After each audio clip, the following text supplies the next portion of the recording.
నేను 67 నుంచి కాంగ్రెస్లో వర్కర్గా పనిచేస్తున్నా. ఆనాటి నుంచి ఇయాటి దాకా కూడా కాంగ్రెస్లో ఉన్నా, ఇతర పార్టీకి అమ్ముడు పోలే. ఇప్పుడు మా యువకులు హైదరాబాద్ దాకా గాంధీ భవన్ దాకా చేరుకుంటే మాకు ఏవైనా పదవులు కావాలంటే మాకు లేక వేరే వాళ్ళకు కొత్తగా వచ్చిన వాళ్ళకు అంటగడుతుంది. ఇది న్యాయమా? దీనికోసమే ఈ కాంగ్రెస్ వాళ్ళు అందరూ అన్ని వర్గాలు చేసుకొని, అన్ని వర్గాలు ఒకటే ఇల్లు, ఒక్క ఇంట్లో 4 కొడుకులు పంచుకున్నట్టున్నారు, అంతే తప్ప ఇంకేమీ లేదు. కానీ ఎవరు కార్యకర్తలు పనిచేస్తుండ్రు, పాత కార్యకర్తల్ని చూసుకుంటూ కొత్త కాంగ్రెస్ యువకుల్ని చూసుకుంటూ కూడా పదవులు అంటగట్టండి. ఏమీ చేయలేదు సార్, దానికి ఏమీ లేదు. నాన్ లోకల్ ఏమీ లేదు. మీడియా మిత్రులకి నమస్కారం.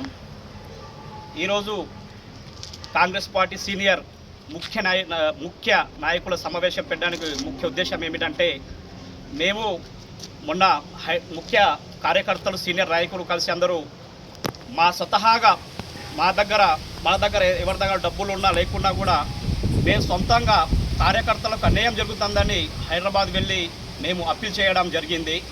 అయితే నిన్న ఏదైతే డీసీసీ ఆఫీస్లో డీసీసీ గారు బిఎల్ఏ మీటింగ్ అని చెప్పి నిన్న ఒక ప్రెస్ మీట్ పెట్టడం జరిగింది. ఏదో ఒక వర్గం విశ్వప్రసాద్ గారి మాజీ డీసీసీ అధ్యక్షులు విశ్వప్రసాద్ గారి వర్గమే వీళ్ళని హైదరాబాద్ పంపిరని చెప్పడం జరిగింది. అది ముమ్మాటికి తప్పు. అది వాస్తవంగా ఏంటంటే మాకు కాంగ్రెస్ పార్టీ సీనియర్ నాయకులకు అన్యాయం జరుగుతుందనే మేము హైదరాబాద్ వరకు వెళ్ళడం జరిగింది. ఎందుకనగా మీడియా మిత్రులారా, మీకు ఒక ప్రూఫ్ కూడా చూపెట్టడం జరుగుతుంది. మీరు గతంలో చూస్తే మీడియా మిత్రులారా, మార్కెట్ కమిటీ డైరెక్టర్ ఒక బీఆర్ఎస్ వారికి ఇచ్చిండ్రు. తర్వాత వచ్చేస్తే మన డీసీసీ కార్యవర్గంలో వైస్ ప్రెసిడెంట్లు ఆరుగురికి ఇచ్చిండ్రు. ఆ 6గురిలో 2 సీనియర్కి ఇచ్చిండ్రు, 4గురికి మొన్న 2023, 24, 25లో వచ్చిన వారికి ఇచ్చారు. దాంతోపాటు జనరల్ సెక్రటరీస్ వచ్చేసి 10 మంది ఉన్నారు. ఆ 10 మంది నుంచి 3గురికి మాత్రమే సీనియర్ వాళ్ళకి ఇచ్చారు. మిగతా 7 మందికి ఏమో కొత్తగా 2024, 2025, 26 వాళ్ళకి విచ్చేసిన వాటి సందర్భాలు ఉన్నాయి. దాంతోపాటు ఫోక్స్ పర్సన్స్ 2 పదవులు ఉన్నాయి. ఆ 2 పదవులలో ఒకరు 2023లో వచ్చారు, ఇంకొకరు 2024లో వచ్చారు. దాంతోపాటు సెక్రటరీస్ పోస్టు 16 ఉన్నాయి. ఆ 16 నుంచి కూడా 14 మంది కొత్త వారి 2024, 25, 26లో కూడా వచ్చిన వారికి సెక్రటరీస్ పోస్ట్ ఇవ్వడం జరిగింది. దాంతోపాటు కేవలం 4గురికి మాత్రమే 2017 కన్నా ముందు ఉన్న వాళ్ళకు సీనియర్లకు ఇవ్వడం జరిగింది. దాంతోపాటు ఎగ్జిక్యూటివ్ మెంబర్స్లలో 19 పోస్టులు ఉన్నాయి. ఆ 19 పోస్టులలో 15 మంది మొత్తం 2025, 26, 24లో వచ్చిన వారికి ఇచ్చారు. కేవలం 3 పోస్టులు కేవలం సీనియర్ వాళ్ళకి ఇచ్చారు. దాంతోపాటు ఎస్సీసీఎల్ నియామకంలో కూడా ఒక బీజేపీ నాయకునికి ఒక జిల్లా అధ్యక్షుడు పదవి ఇవ్వడం జరిగింది. దాంతోపాటు మార్కెట్ కమిటీ ఏదైతే చైర్మన్ కానీ డైరెక్టర్ కానీ వారు కూడా కొత్త వారిని నియమించారు. దాంతోపాటు మొన్న మండల్ ప్రెసిడెంట్ నియామకంలో కూడా ఒకరికిద్దరికి తప్ప మిగతా అందరికీ కూడా 2023, 24, 25లో వచ్చిన వారికే ప్రాధాన్యత ఇచ్చి వాళ్ళకే పదవులు ఇవ్వడం కట్టబడడం జరిగింది. కాబట్టి మా ఒక ఆవేదన, మా ఒక బాధతోని మేము హైదరాబాద్ వరకు మా గాంధీ భవన్ వరకు వెళ్ళడం జరిగింది. మా విశ్వప్రసాద్ సార్ మమ్మల్ని పంపలేదు, సక్కు సార్ పంపలేదు, శ్యామ్నాథ్ సార్ పంపలేదు, మమ్మల్ని ఎవరు పంపలేదు.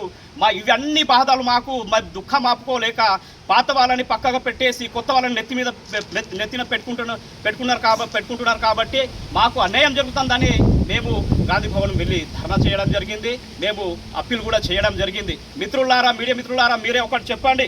ఏదైనా సమస్య ఉంటే మేము ఒక లోకల్ కోర్టులో వెళ్తాం. ఒకవేళ లోకల్ కోర్టులో సమస్య తీరకపోతే ఏం చేస్తాం? హైకోర్టు పోతాం. హైకోర్టులో కాకపోతే సుప్రీంకోర్టు వరకు కూడా పోతాం.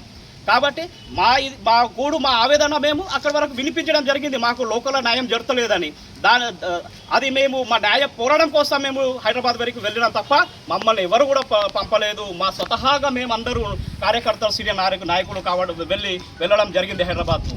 కాబట్టి దయచేసి మీరు వాళ్ళు పంపిరు వీళ్ళు పంపిరు అని మళ్ళీ గ్రూప్ రాజకీయాలు చేయకుండా అందరు కలిసికట్టుగా ఉంటేనే రేపటి రోజు కాంగ్రెస్ పార్టీ అని ఉంటుంది. మరి ఇలాంటి వర్గ విభేదాలు చేయకుండా మీరు అలాంటి వర్గ విభేదాలు మానేసి అందరు కలిసికట్టుగా ఉండాలని ఈ యొక్క మా సీనియర్ నాయకుల ఆవేదన.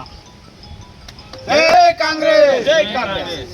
ఆ సీనియర్ నాయకులు ఎవరైతే ఉన్నారో సీనియర్ వాళ్ళని పట్టించుకోండి. ఇకనైనా సీనియర్ వాళ్ళకి మంచి పదవులు ఇవ్వండి.